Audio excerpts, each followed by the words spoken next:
Hello, everyone. My topic today is independence and economic progress in the Caribbean. The Caribbean gives the lie to the notion that achieving political independence always results in faster national economic development. The richest and most highly developed countries in the Caribbean are Bermuda and the Cayman Islands, both overseas territories of the UK, whose citizens carry UK passports. Bermuda, not technically in the Caribbean but sharing Caribbean culture and sensibilities, has among the highest income per capita of any country in the world, and both Bermudians and Caymanians enjoy a quality of life superior to what may be found in the independent Caribbean. A few months ago, the Economic Letter compared the economic fortunes of Jamaica, an independent nation, and Puerto Rico, a territory of the U.S. The average Puerto Rican has income much higher than the average Jamaican, and Puerto Ricans' U.S. citizenship provides them with a range of educational and job opportunities that are beyond the reach of anyone with Jamaican citizenship. A similar comparison can be made to the disadvantage of Barbados, an independent nation, between that country and Martinique, which is incorporated into an overseas province of France. The range of their choices of places to travel, study, and work is much wider for Puerto Ricans and natives of Martinique, Bermuda, and Cayman than for independent countries. If there are no suitable jobs at home, Puerto Ricans may seek employment anywhere in the U.S.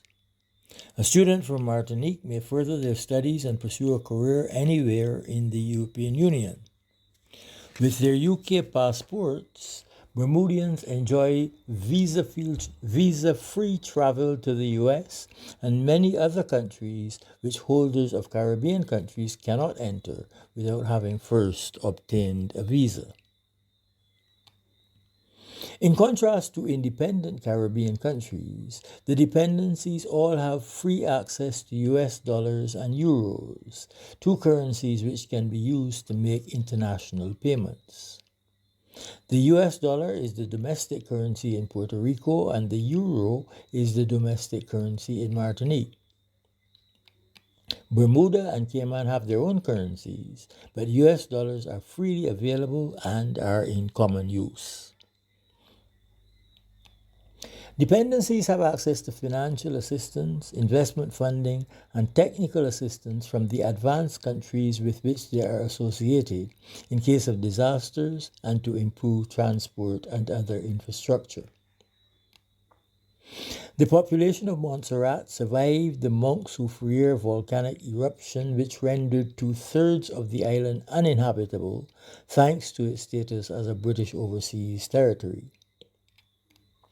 In addition to disaster relief which the island received from the British government and Caribbean and international agencies, those Montserratians whose livelihoods were destroyed by the volcano were able to relocate to the UK. We must look outside the Caribbean to find examples of small independent nations which have done extraordinarily well. Iceland, Malta, and Mauritius are all island nations which have achieved exceptionally high levels of living over the past 30 years.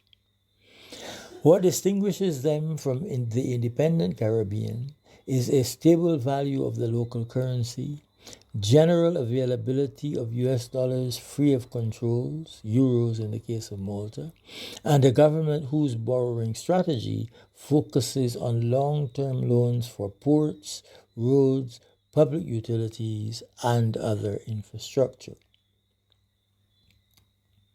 These basics of sound economic management are recommended for all small open economies, whatever their sovereign status.